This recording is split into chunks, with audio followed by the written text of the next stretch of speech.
اعوذ باللہ من الشیطان الرجیم بسم اللہ الرحمن الرحیم باب نوم الرجال فی المسجد عن انس قدم رهط من عقل على النبي صلی اللہ علیہ وآلہ وسلم فكانوا في الصفة وقال عبد الرحمن بن ابی بکر كان اصحاب الصفة الفقراء اخبرنی عبد اللہ انه كان ينام وهو شاب اعزب لا اهل له في المسجد النبي صلی اللہ علیہ وآلہ وسلم عن سهل بن سعد قال جاء رسول الله صلی اللہ علیہ وآلہ وسلم بیت فاطمة فلم يجد عليا في البيت فقال أين ابن عمك قالت كان بيني وبينه شيء فغاضبني فخرج فلم يقل عندي فقال رسول الله صلى الله عليه وآله وسلم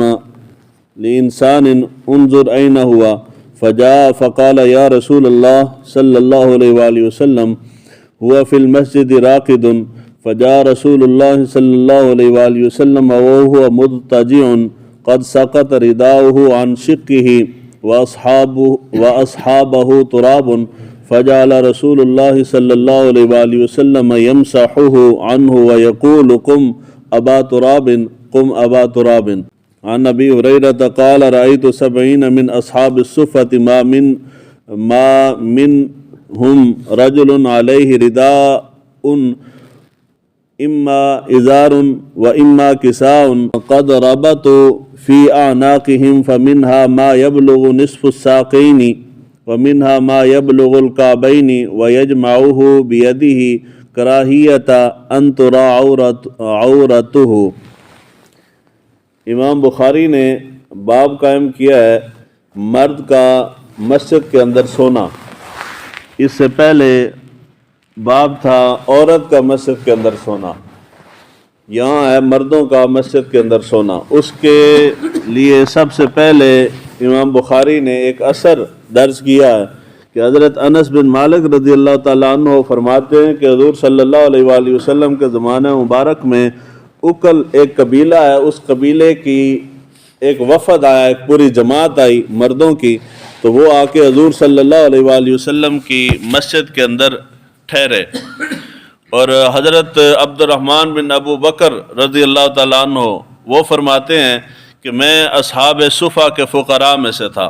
حضرت عبداللہ بن عمر رضی اللہ تعالیٰ عنہ وہ بیان کرتے ہیں کہ حضور صلی اللہ علیہ وآلہ وسلم کے زمانہ مبارک میں جس وقت میں نوجوان تھا اور میری ابھی شادی نہیں ہوئی تھی تو میں حضور صلی اللہ علیہ وآلہ وسلم کی مسجد کے اندر جا کے سوتا تھا. اس کے بعد حدیث مبارکہ حضرت سہل بن سعد رضی اللہ تعالیٰ عنہ روایت کرتے ہیں کہ ایک دن حضور صلی اللہ علیہ وآلہ وسلم حضرت فاطمہ الزہرا سلام اللہ علیہا کے گھر تشریف لے کے گئے اور آپ نے حضرت علی شیر خدا کرم اللہ وجہ الکریم کو گھر میں نہیں پایا تو آپ نے پوچھا کہ تمہارا زاد کہاں ہے؟ تو انہوں نے کہا کہ میری اور حضرت علی کے درمیان کچھ ناراضگی ہو گئی ہے، تو وہ مجھ سے ناراض ہو کے انہوں نے قیلولہ جو ہے وہ نہیں کیا اور وہ باہر چلے گئے ہیں. تو حضور صلی اللہ علیہ وآلہ وسلم نے کسی شخص کو کہا کہ جا کے دیکھو کہ وہ کہاں ہیں. اس شخص نے آ کے خبر دی کہ یا رسول اللہ صلی اللہ علیہ وآلہ وسلم حضرت علی مسجد کے اندر سوئے ہوئے ہیں. تو حضور صلی اللہ علیہ وآلہ وسلم گئے مسجد کے اندر اور اس وقت حضرت علی کے جسم کے اوپر سے چادر ایک سائڈ پہ ہٹ گئی تھی اور جسم کے اوپر مٹی لگی ہوئی تھی. حضور صلی اللہ علیہ وآلہ وسلم حضرت علی کے پاس جا کے بیٹھے اور اپنے ہاتھوں سے وہ مٹی صاف کر رہے تھے اور فرما رہے تھے قم ابا تراب قم ابا تراب، اے ابو تراب اٹھ. آخری حدیث مبارکہ ہے حضرت ابو ہریرہ رضی اللہ تعالیٰ عنہ وہ روایت کرتے ہیں کہ میں نے 70 اصحاب صفا کو دیکھا ہے، ان میں سے کسی کے پاس بھی چادر اوپر اوڑھنے والی چادر نہیں ہوتی تھی، کسی کے پاس چادر ہوتی تھی یہاں پہننے والی جسم کو چھپانے والی تو وہ اس سے سطر چھپا لیتا تھا، اور کسی کے پاس سطر چھپانے والی چادر ہوتی تھی تو وہ اس سے پورے جسم کو چھپا لیتا تھا، اور بعض اس کو چادر لے کے یہاں گلے کے اندر اس کو باندھ لیتے تھے اور اس سے پورے جسم کو ڈھانپتے تھے اور آگے سے پکڑ کے رکھتے تھے تاکہ سطر ننگا نہ ہو جائے. اس حدیث مبارکہ کے اندر 3 الفاظ ہیں. پہلے نمبر پہ ہے ردا، دوسرے نمبر پہ ہے ازار، اور تیسرے نمبر پہ ہے کسا. ردا کہتے ہیں جس طرح ہم قمیض پہنتے ہیں، تو اس زمانے میں عرب کا جو عمومی لباس تھا وہ 2 چادریں ہوتی تھیں. ایک چادر بطور تہہ بند نیچے پہنی جاتی تھی، دوسری چادر سے اوپر کا حصہ ڈھانپا جاتا تھا. اس کو لباس کہتے تھے. اور یہ تیسری چادر جو ہے، جس طرح ہم سردی وغیرہ میں یا ویسے جو بڑے سردار لوگ ہیں وہ اوپر تیسری چادر رکھتے ہیں، یعنی قمیض کے اوپر جو چادر رکھتے ہیں اس کو کسا کہتے ہیں. یہ 3 چادریں، یعنی ان کے پاس بعض صحابہ ایسے تھے جن کے پاس ایک چادر ہوتی تھی نیچے تہہ بند والی، اور وہ اسی تہہ بند کے ساتھ اپنے اوپر والے حصے کو بھی چھپاتے تھے اور نیچے والے حصے کو بھی چھپا لیتے تھے. اور بعض ایسے صحابہ تھے جن کے پاس صرف اوپر والی چادر ہوتی تھی، تو وہ اس چادر کو یہاں گلے کے اندر باندھتے تھے اور اس سے پورے جسم کو ڈھانپ لیتے تھے. یعنی کوئی ایسا صحابی نہیں تھا اصحاب صفہ میں جس کے پاس ایک چادر زائد ہو، یعنی اس نے پورا لباس پہنا اور اس کے اوپر چادر بھی ڈالی ہو. یعنی اس وقت بظاہر غربت کا یہ عالم تھا. اور اصحاب صفہ وہ ہیں کہ جو مسجد نبوی کے اندر رہتے تھے اور دین سیکھتے تھے. یعنی یوں کہہ لیں کہ وہ طالب علم تھے اور دین سیکھنے والے جو مسجد کے اندر پڑھتے تھے. مدرسہ تھا، اس کا نام صفہ تھا، اور وہ پڑھنے والے جو تھے ان کو اصحاب صفہ کہتے ہیں. یہ حال ہے اس وقت جن لوگوں نے دین کا علم حاصل کیا ہے. لوگ آپ کی ڈگریاں نہیں دیکھتے، آپ کی آن بان شان اور آپ کی گاڑیاں نہیں دیکھتے، آپ نے کتنے خلوص کے ساتھ دین کا کام کیا. لوگ اللہ یہ دیکھتا ہے اور رب زندہ رکھتا ہے. اصحاب صفہ کا بڑا مقام و مرتبہ ہے اور قرآن کے اندر بھی ان کی تعریف کی گئی ہے. حالانکہ بظاہر دنیاوی لحاظ سے وہ اتنے کمزور ہیں کہ ان کے پاس پہننے کے لیے پورا لباس بھی نہیں ہے. ہمارے پاس سب کچھ ہے مگر ہم دین سیکھنے کو تیار نہیں ہیں. تو جب ہم تیار نہیں ہیں تو رب کو بھی کوئی پرواہ نہیں ہے. جس طرح ہمیں پرواہ نہیں ہے دین کی، تو پھر رب کو بھی ہماری پرواہ نہیں ہے. تو یہ حدیث، یہ پورا باب جو ہے یہ مردوں کا مسجد میں رہنے کے متعلق ہے. مردوں کا مسجد میں رہنا جائز ہے. جس طرح عورت کا مسجد کے اندر رہنا اور سونا جائز ہے، اسی طرح مردوں کا مسجد کے اندر رہنا اور سونا جائز ہے. حضرت سلمان بن یسار ان سے کسی تابعی نے سوال کیا کہ آپ مسجد میں رہنے کے متعلق کیا کہتے ہیں؟ تو انہوں نے فرمایا کہ یہ بھی کوئی سوال کرنے والا ہے کہ حضور صلی اللہ علیہ وآلہ وسلم کے زمانے مبارک میں کل اصحاب صفہ جو تھے وہ مسجد کے اندر ہی رہتے تھے. یعنی مدرسہ تھا مسجد کے اندر، اور اس کے اندر پڑھنے والے اصحاب صفہ جو تھے وہ بھی مسجد میں ہی رہتے تھے، سوتے بھی وہیں پہ تھے، آرام بھی وہیں کرتے تھے. تو یہ جو حدیث مبارکہ ہے اوپر روایت ہے کہ اکل کی ایک جماعت آئی اور وہ آ کے مسجد کے اندر ٹھہری. اس سے بھی یہ ثابت ہوتا ہے کہ مردوں کا مسجد کے اندر رہنا جائز ہے.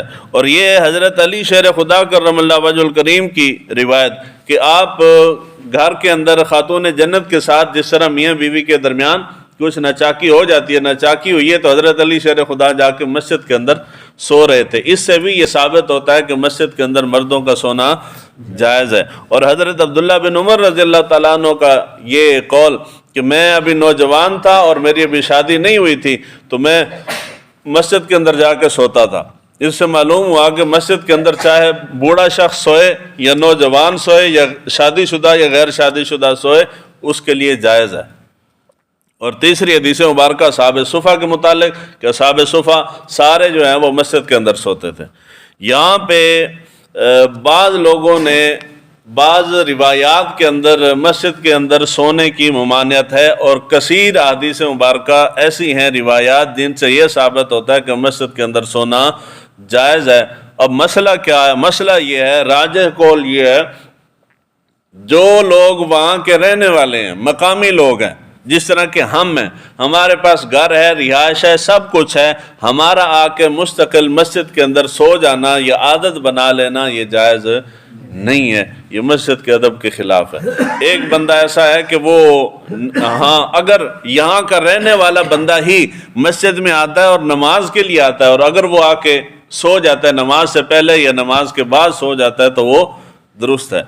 ویسے عادت نہیں بنانی چاہیے، کبھی اگر کوئی سو جائے تو اس کے اندر حرج کوئی نہیں ہے. دوسری صورت آ گئی ایسا بندہ کہ جو یہاں کا مقامی نہیں ہے یا اس کے پاس رہنے کو جگہ نہیں ہے، جو مسافر آ گیا، تو مسافر ہو یا ایسا بندہ ہو جس کے پاس رہنے کو مقام نہیں ہے، وہ آ کے مسجد کے اندر سوتا ہے، تو کسی کو بھی منع نہیں کرنا چاہیے کہ مسجد اللہ تعالیٰ کا گھر ہے اور شرعاً اس کو اجازت ہے، وہ سونا چاہے تو سو سکتا ہے۔ یعنی حضور صلی اللہ علیہ وآلہ وسلم کے زمانہ مبارک میں بھی سوتے تھے۔ اس کے بعد تیسری اور آخری حدیث مبارکہ جو اصحاب صفہ کے متعلق ہے، حضور صلی اللہ علیہ وآلہ وسلم کے زمانہ مبارک میں جو اصل مسجد کا تصور ہے وہ یہ اصحاب صفہ والی مسجد ہے۔ یعنی مسجد جو ہم نے بنائی ہے، مسجد کا کام ہے اس سے دین باہر نکلے، دین اس سے سکھایا جائے، اس سے دین پھیلے، اس سے دعوت و تبلیغ ہو۔ یعنی اگر مسجد کو صرف اس کام کے لیے رکھیں گے کہ جی ہم نے صرف نماز پڑھنی ہے اور نماز پڑھ کے مسجد کو تالا لگا دینا ہے، ہم تو نہیں لگاتے، ویسے عام مسجدوں کے اندر یا نماز پڑھ کے وہ ان کا مسافر جو ہوتا ہے وہ پیچھے کھڑا انتظار کر رہا ہوتا ہے کہ جی آخری بندہ نکلے، اگر کوئی لیٹ ہوتا ہے اس کو کہتے ہیں جلدی کرو میں تالا لانا ہے، اس کو باہر نکال کے تالا لگا دیتے ہیں۔ اب میں مثال دے رہا ہوں، آپ نے 100 روپیہ دیا، کسی نے 1000 دیا، 500 دیا، لاکھ 2 لاکھ دیا، وہ پیسہ جمع کر کے آپ نے مسجد بنائی، اس کے بعد بھی آپ دے رہے ہیں، وہ پیسہ جمع ہو رہا ہے، پیسہ سارا اٹھا کے ہم نے بینک کے اندر رکھا ہے اور وہ بینک کے اندر سٹاک ہو رہا ہے ہمارا لاکھوں کے حساب سے۔ ہر مسجد کی کہانی ایک ہی ہے، خصوصاً اہل سنت کی۔ میں نے اپنے والد کے سالِ ثواب کے لیے 500 دیا، والدہ کے سالِ ثواب کے لیے 1000 دیا، وہ سارے کا سارا پیسہ مسجد کے اندر بینک میں پڑا ہے، بینک کے اندر کاروبار ہے سود کا، وہ سالِ ثواب کہاں سے آ رہا ہے؟ کوئی گل سمجھ آئی؟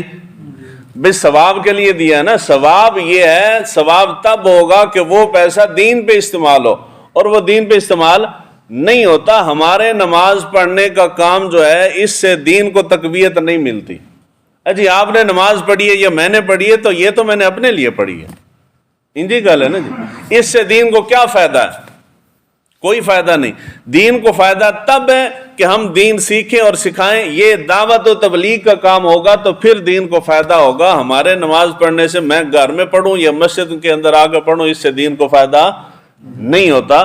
تو مسجد جو ہے، یہ اصل جو مسجد کا تصور تھا وہ یہ تھا کہ مسجد کے اندر سے دین نکلے، لوگوں کو دین سیکھنے سکھانے کا موقع ملے، یہاں سے دعوت و تبلیغ کا کام ہو، اور اصل مقصد بھی یہی تھا۔ اور وہ مقصد ہم نے چھوڑ کے ہم نے صرف ایک رسم کے لیے مسجد بنائی اور اس کے علاوہ مسجد کو تالا لگا دیا۔ یہ جو ہے یہ بڑا ظلم ہے، اور یہ عام مسجدوں کے اندر بھی ہو رہا ہے، خصوصاً اہل سنت کی کل مساجد۔ آپ اہل دیوبند کی مساجد کے اندر چلے جائیں، ہر مسجد کے اندر ایک مدرسہ بھی ہے۔ اصل حق مسجد کا یہ ہے۔ دعوت اسلامی کی مساجد جو ان کی اپنی مساجد ہیں، ان کی مساجد کے اندر چلے جائیں، مسجد ہے تو ساتھ مدرسہ بھی ہے۔ اب اتنی عالی شان جو عمارت بنائی ہے تو وہ کسی مقصد کے لیے استعمال ہو، جس طرح کہ سرکاری سکولوں نے حساب کیا ہے، سرکاری سکول صبح 7-8 بجے کھلے گا اور 1 بجے چھٹی ہو جائے گی، باقی سارا دن سکول بند پڑا ہے۔ تو وہی سکول اگر اس کے بعد کسی اور کام کے لیے استعمال کرنا چاہے، کوئی فیکٹری کے لیے، کوئی کاروبار کے لیے استعمال کرنا چاہیں یا رات کی شفٹ کے لیے استعمال کرنا چاہیں، تو سکول ڈبل استعمال ہو سکتا ہے، فائدہ دے سکتا ہے۔ مگر سوچ ہماری کوئی نہیں، ہماری سوچ ہے کہ جی بس گزارا چلتا رہے۔ تو یہ جو ہے مسجد کے حضور صلی اللہ علیہ وآلہ وسلم نے جو مسجد بنائی تھی اور جو اسلام کا اصل تصور تھا وہ یہ ہے، مسجد میں لوگوں کو دین کی سہولت بھی ملے اور دنیا کی سہولت بھی مسجد کے اندر سے ملے۔